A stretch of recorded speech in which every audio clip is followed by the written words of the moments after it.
These are the oldest stories, online at oldeststories.net.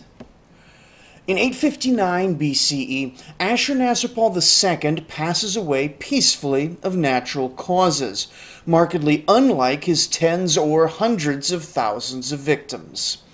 He'd ruled for 24 years and spent the entire time relentlessly, tirelessly, psychotically focused on building the Assyrian Empire into a powerful, stable, and unbreakable empire that would last for as long as the god Ashur lived to rule over them all.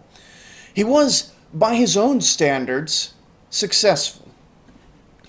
His son, usually called by the Hebraized name Shalmaneser III, was not an active psychopath, and coincidentally, his own level of success, as judged by later history, is much more disputed.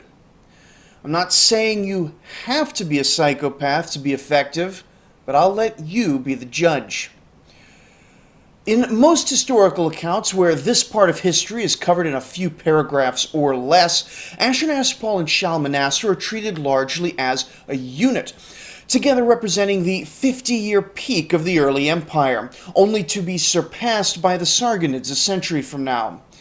And, being brief summaries rather than seemingly endless podcasts, that's fair enough, but I want you to know right at the start that Shalmaneser and his 3 decades are very different, both in terms of kingship and in terms of the wider Near East, than Ashurnasirpal's years of rise and solidification were. And that's going to be one of our focuses here.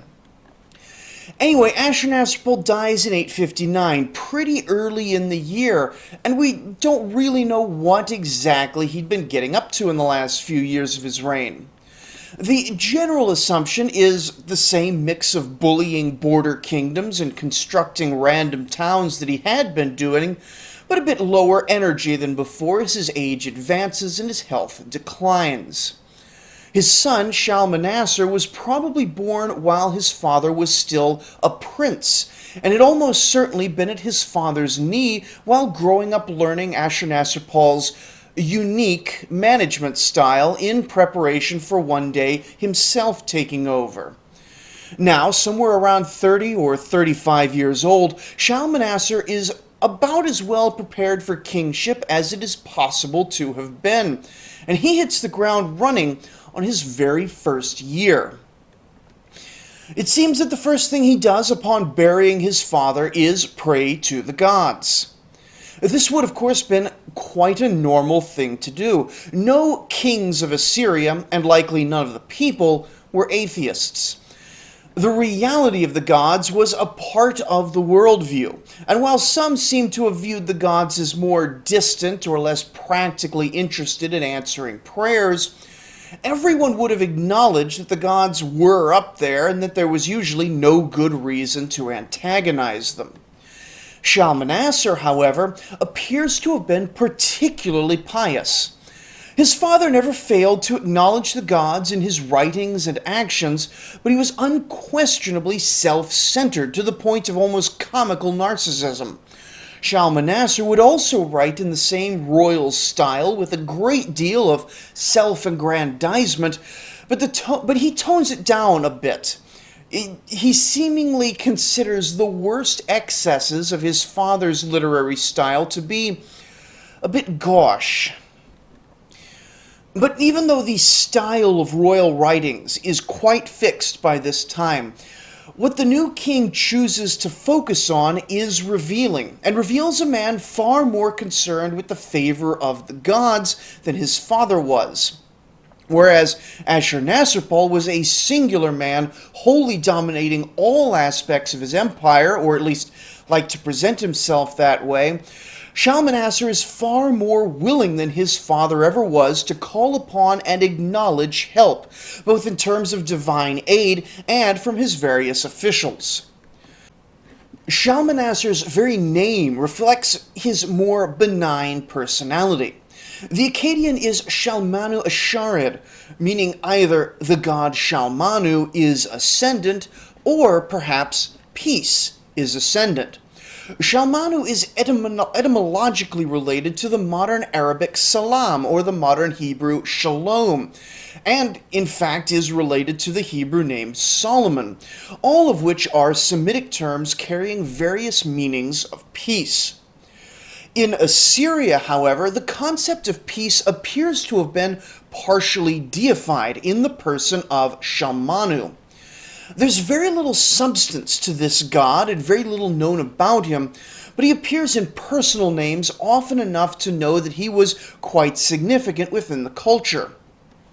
Quite likely, Shalmanu was another name or another aspect of Ashur himself, one focused on the sort of submissive peace that a stable Assyrian empire was expected to bring to the people within its borders. But even if Shalmanu does turn out to be his own individual deity separate from Ashur, he is so strongly tied to the concept of peace that it's quite clear what a parent was praying for when bestowing this divine name upon a child. From Ashurnasirpal's perspective, the agenda of his heir's name is clear. Much like King Solomon in Israel, the previous kings had been men of war in order to establish their place in the sun. And by the time Shalmaneser would one day wear the crown, his task would be to preserve an internal peace that would be well into its ascendancy. And in terms of naming a baby and having that name come to pass in the person's adulthood, Ashurnasirpal did an absolutely bang-up job. Shalmaneser will come to power over a stable empire, and he will do a fantastic job of maintaining its stability, except for the whole potentially setting the empire on course for its ultimate collapse, but we'll get to why even that was probably all for the best. But the Assyrian idea of peace didn't mean that the newly crowned king was not interested in cracking skulls together. Peace was a thing for the Mat Ashur, the holy land of the high god, and the rest of the world was filled either with potential threats or potential plunder. And it seems in 859, threats are the big worry. The kingdom of Urartu has finally arrived properly on the scene under its first great king Aramu. We're not going to really discuss Urartu today, that'll come soon, but suffice to say we don't know exactly when they first really appeared. But by the latter half of Ashurnasirpal's reign, the north was, with that one exception, nearly silent. This silence was because all the peoples of the Armenian highlands were too busy being totally smashed by the growing Urartian kingdom, which has now grown to encompass all the area around Lake Van and seemingly down to the Assyrian northern border. Well, the god Ashur was upset with another mighty kingdom so daringly existing. So loyal and pious Shalmaneser gets the chariots and infantry together for a bit of violence. In my view, this campaign is too ambitious to have been a spontaneous thing. Urartu has been expanding for the last few years, and this was probably planned at least a year in advance, with the only unexpected part being Ashurnasirpal's death ahead of the army marching out, leaving Shalmaneser, the expected heir, who would likely have been involved in the campaign anyway, taking all the credit for it. Assyrian kings who expect to take the throne soon seem to often have impressive first-year campaigns planned already, at least in terms of what direction they could go to make a big first-year impact.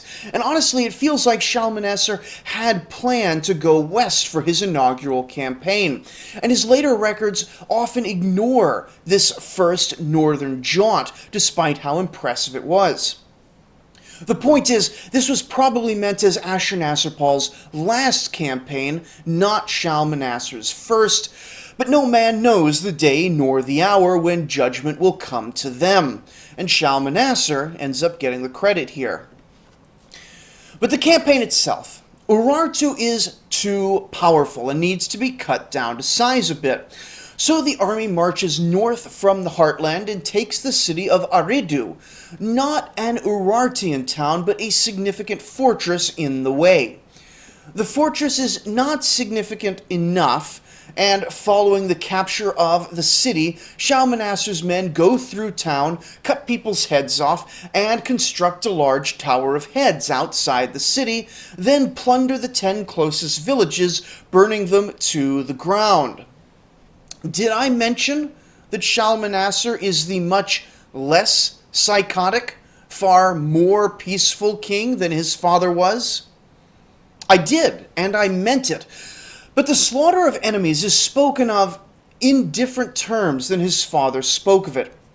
More restrained, less of a focus, but also more emphasis placed on the two practical outcomes of brutality. In this particular passage, Shalmaneser emphasizes that this brutality was coupled with him sending submission demands to nearby regions, and the people of Hargi, Harmasa, Shirishu, Ulmanu, and Samara all made peace without resistance, and with only a modest tribute imposed on them. While we can argue the ethics of it, or really would even struggle to argue the ethics of it from a modern perspective, but Shalmaneser and most Assyrian kings are engaging in this acute cruelty in order to avoid a greater amount of warfare and violence in the wider area. The king shows up, proves his resolve, and the people around the display are intended to bend the knee. You'd honestly be hard-pressed to find a more peaceful example in the long run in the ancient world. Anything less would require more warfare. He'd have to go and fight each of these other communities individually. And having no empire at all results in what seems to have been a ceaseless state of anarchy, with near constant tribe on tribe and town on town raiding. It's not a coincidence that the Dark Age caused by the Bronze Age collapse largely ends in those specific places where the Assyrian Empire is pacifying the land. The other of his motives is religious. He genuinely seems to think that Ashur wants those who resist the empire to be killed in brutal ways. But the religious side of things will be growing with time. Perhaps he saw his father, who was, of course, the appointed deputy of the god that he loved so very much, being extremely violent, and he decided that, well, the king, who was basically kind of like a prophet for the Assyrian people, that king was a murderous psychopath, and Ashur definitely approved of him, so perhaps there's divine favor to be had in slaughtering the innocent. Or, not the innocent, the rebellious, because they hadn't pre-submitted to the empire. Therefore, they were rebellious. Anyway, after Aridu, Shalmaneser makes his way through the hostile mountain passes, using the, by now quite experienced, Assyrian military engineers to carve out narrow roads into broad avenues for the army to comfortably march through in the mountains. The enemy holes up in some mountain fortresses, and Shalmaneser briefly takes credit for digging them out, but from the wording it can be seen that he isn't, as his father had, claiming to have single-handedly entered into any of these forts, Assassin's Creed style, and proved himself to be a mighty warrior. Rather, he just told his army, go up there, and he just was sort of around during the fighting, and they won. Having now cleared out all the enemies between Assyria and Urartu, and by enemies I mean just people in the way, he reached the town of Sagunia of the Urartians. He besieged the town, pillaged it, set it on fire, then constructed 2 towers of heads in front of the city before burning 14 nearby towns and villages. Then, to prove that the Urartians had been forever mastered, dominated, and conquered, he marched the army to Lake Van. He washed his weapons in the water, then built a statue of himself with a hymn of praise to Asher engraved upon it.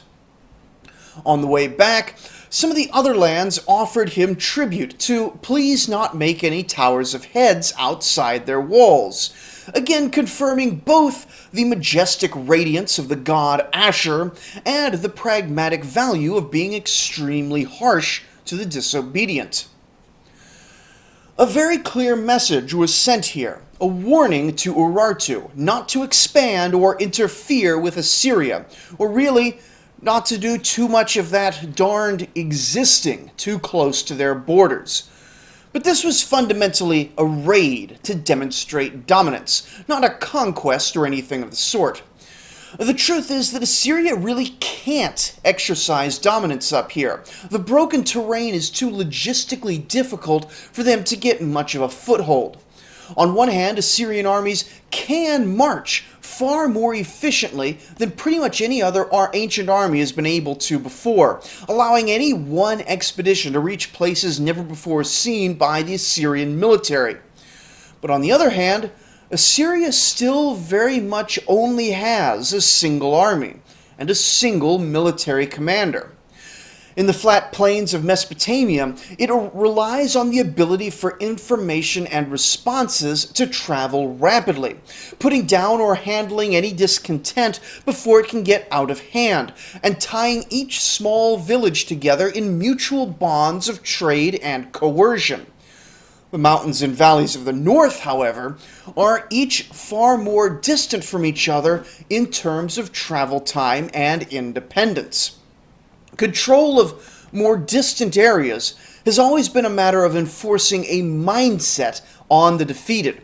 And as we'll see, while this campaign was enough for Shalmaneser to declare a victory, it isn't yet enough to change the mindset of the still expansionist and rising Urartians.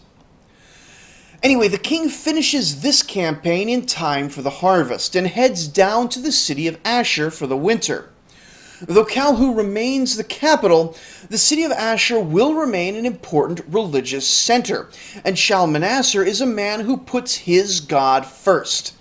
And it's entirely possible that there are still coronation-related matters he needs to attend to, what with him having rushed out to make the Urartu campaign happen so soon after his father's death.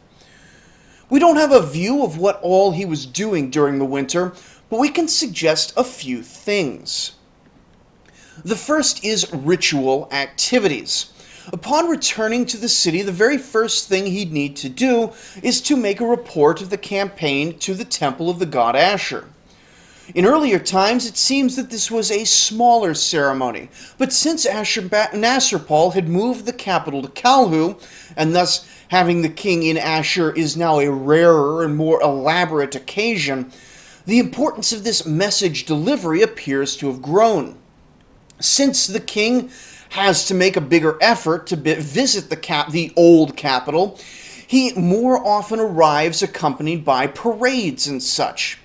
Combine this with Shalmaneser's personal piety, he very likely thought that reporting to the god was a very important duty of his personally, beyond all the theater expected of the king, and touching on what he seems to have felt was his very real relationship with his god.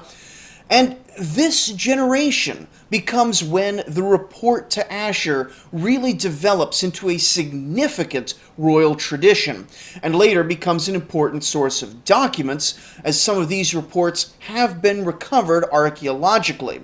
Not Shalmaneser's reports, but other reports from other kings. Once he had entered the city, if there were any other coronation matters to attend to, he would have attended to them. This would have involved a set of offerings to all the relevant gods, attended by the relevant priests, followed by the various gods bestowing their blessings upon him, and the god Asher either firstly or lastly, but either way most importantly, officially blessing the new ruler with the gift and responsibility of kingship, which in ritual terms was always termed stewardship, with the god Asher being formally the king of the nation. Though when speaking to people in general, by this point they were quite comfortable calling themselves kings. We don't have the level of detail for these rituals that we do with the later Babylonian ones, but they were extremely serious affairs, and getting the ritual details correct was a high priority for all involved to ensure that the reign began on a positive note. Finally, a set of invocations would be rounded out with the large-scale divination. Many omens would have been recorded and collected beforehand. Astrology is starting to become increasingly significant, though it's nowhere near the heights it would reach among the Babylonians. But also various natural observations would be noted by the priests. Things like the movement of birds, the flow of the Tigris, the wind patterns, any unusual births or deaths in the city which happen to coincide with any other important events. These would serve as sort of the divinatory background from which a general sense of the incoming reign would be measured. No doubt all the prognosticators said that it would be a challenging but largely successful reign until the last few years saw a severe decline. Since we know that that's what happened historically, and we can be sure that all the divination was as unfailingly accurate as a modern weather report. But after that, the priests, king, and his advisors would develop a long list of yes or no questions, with which they could ascertain, more specifically, the will of the gods. Should the king attack to the west? Should the king attack to the south? Should the king attack to the north? Which would then be narrowed down to, should the king attack this town? Should the king attack that town? Should the king attack in this month? Should the king attack in that month? And of course, my mind is on military matters, since that is in fact where the king will be going next, but the questions would also have concerned domestic policy as well. Should the temple of Emger-Enlil be renovated? Should the temple of Ishtar in Nineveh be renovated? Should the Sabu from the northern campaign be resettled around Nineveh? Should those Sabu be resettled around Arbail? So on and so forth. While we have no divinatory listings from Shalmaneser himself, the overall picture of what's happening here is pretty consistent throughout Mesopotamian history, only growing more elaborate as time goes on.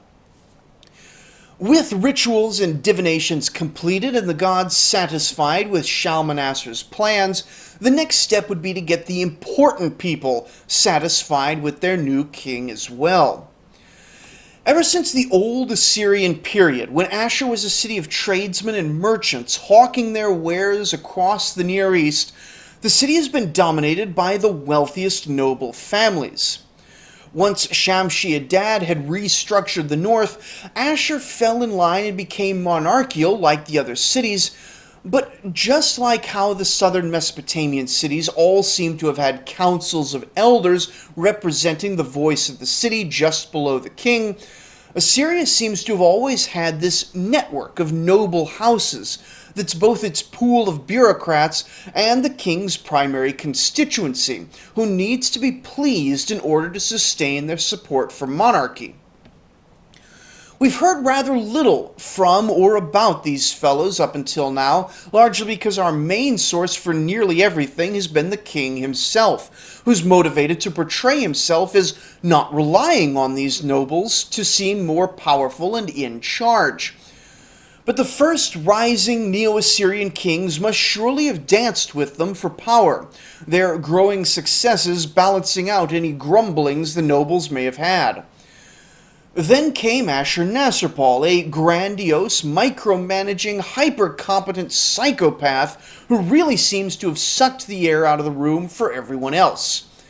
You did things his way or you didn't do them at all.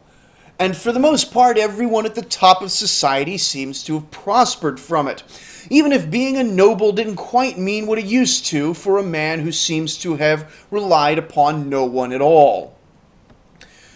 But Shalmaneser is not his father. He is far from incompetent, but he knows he can't do everything himself. In fact, that's one of his greatest strengths, seems to be delegating. He wants to work with the noble houses, and they're likely also eager to get out from under his father's oppressive thumb. Though the Assyrian monarch loves and needs to portray himself in all eras as a singular figure with as much control over his empire as a video game player has over his units, the noble houses are off doing their own thing, making money from trade still, but also through managing governorships and land ownership and the other official titles that individuals in the family can accumulate. The noble houses are stymied in this fact by the fact that very few government functions are, in theory, inheritable, meaning that the king grants and removes them at his pleasure, and when an office holder dies or retires, it's not guaranteed that the same house will receive that benefit.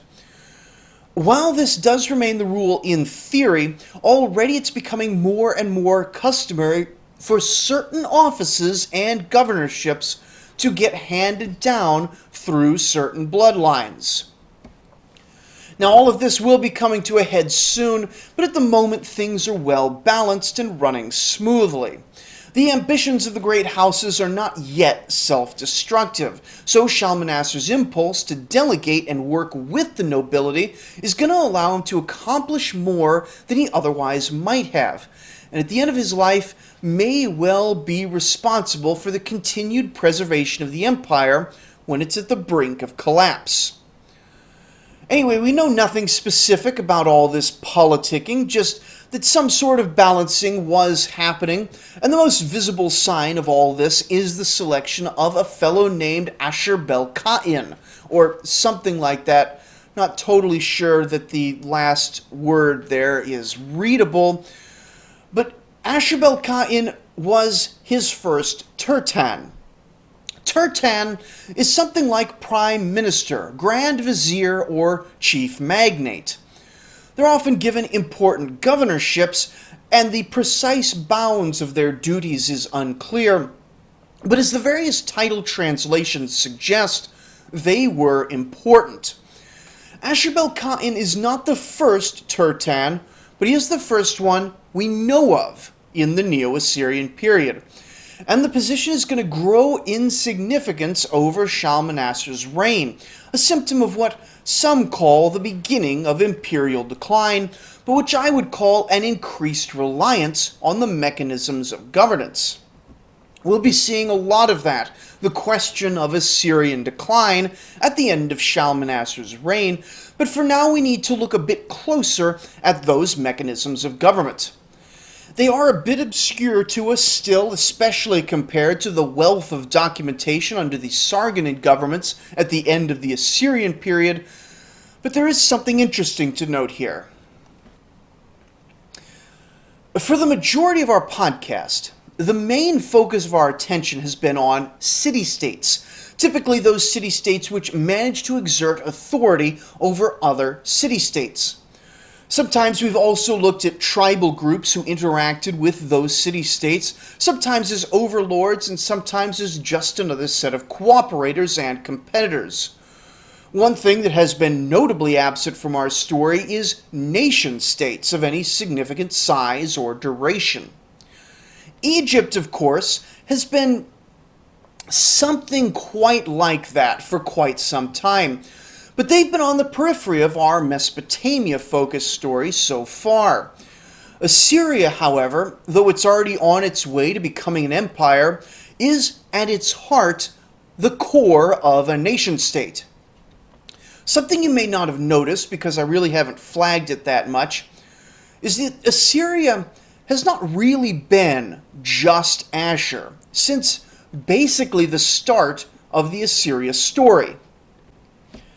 What we nowadays call the Assyrian heartland, which is the triangle of Ashur, Nineveh, and Arba'il, has been a unit for a very long time now.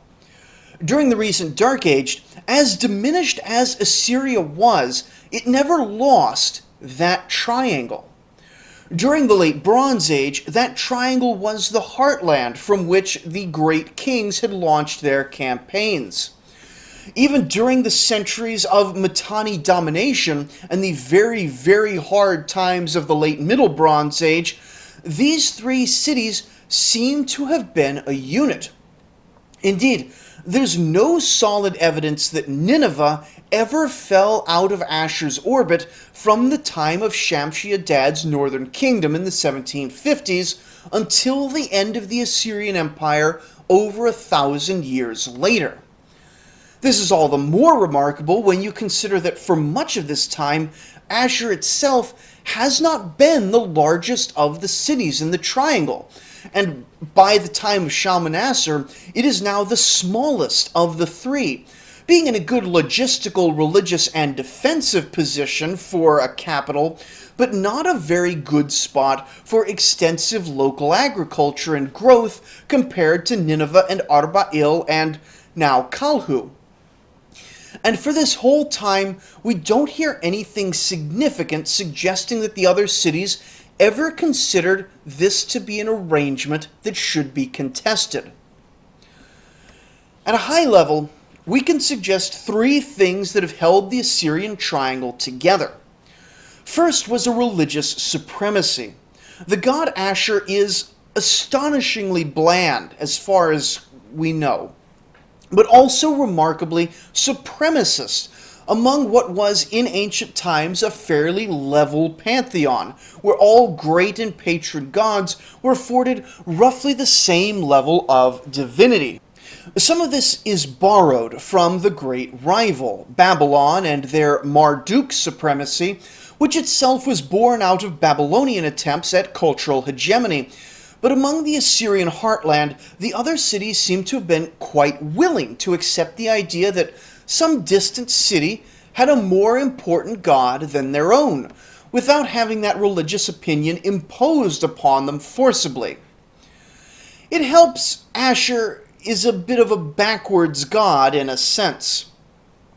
Most Near Eastern major deities could, in theory, wander wherever they wanted, but had one or a few primary cities and temples that they ruled over. Ashur, meanwhile, was a mountain in the middle of his city, and therefore was decidedly immobile. In exchange, however, his patronage ended up extending over a wide territory, the Mat Ashur, often stretching even beyond the Assyrian heartland itself.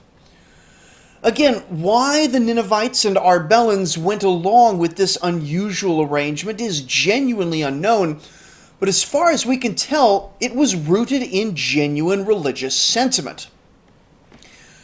A part of being of the Mat Ashur, though, was a sense of nationhood, almost of ethnicity, though they didn't have it in the same sense of our modern ethnic-focused era. People of the various cities of Mesopotamia were, in all other cases, citizens of their cities first. We see the subjects of Babylon calling themselves men of Sippar and men of Uruk and so forth as appropriate. But people of Nineveh are Assyrians. They are also men of Nineveh, but they are Assyrians to a much greater degree, the national identity overwhelming the local. This is religious, but it's also cultural. Part and parcel of the triangle cities remaining connected is that the great houses of Ashur were also the great houses of Nineveh and Arbail. There were certainly local peculiarities in each city, but there was also a tremendous amount of communication and interrelation between the three power centers, and soon enough among the imported nobility of Kalhu as well.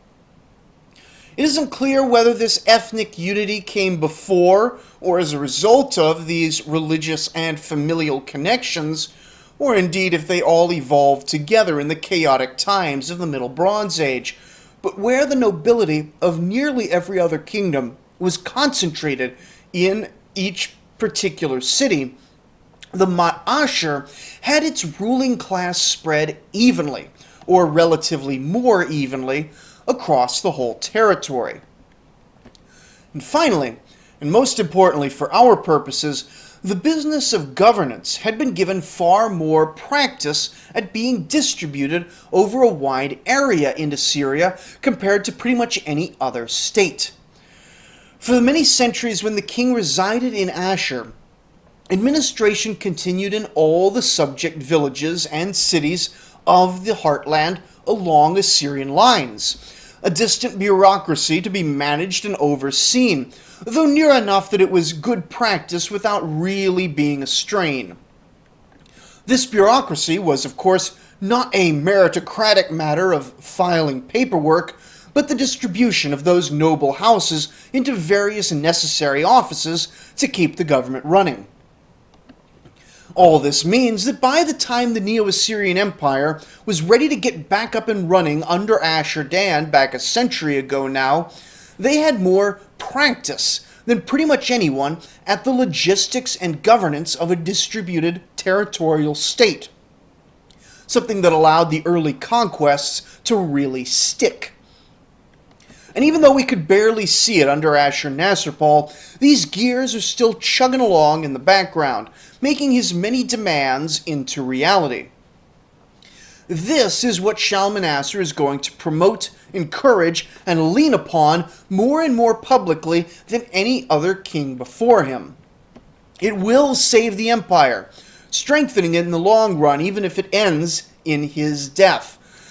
But like I said, we're a long way from Shalmaneser's decline. For now, it's enough to say that all his politicking, getting the throne secured, it seems very likely that he was getting the right people into the right positions and on the right tasks, and that was one of his earliest priorities. It would have been practical as well, since even though he'd spent his first actual year on the throne on campaign, his first nominal year, because you don't start counting when the king dies, you start counting your first full year when you're on the throne, so his first nominal year would see his long-anticipated inaugural campaign. The military activity of a king's first year was crucially important, and Shalmaneser seems to have been planning this in general for at least a few years, anticipating the passing of his father. And so the last thing he would be doing with the few months of his first year, after getting the gods happy and the nobles situated, would be handling all the logistics of a military campaign intended to echo the greatest of his father's deeds, and to lay the groundwork for a campaign of conquest that would surpass even that. So that leads us naturally into the series of Shalmaneser's western campaigns, expeditions that would forever change the nature of the Assyrian Empire and set up the Levant for ultimately world-changing events. So join us next time as we set up the situation in the west like a series of bowling pins, only to toss a couple Assyrian armies down the lane to see what gets knocked down. Thank you for listening.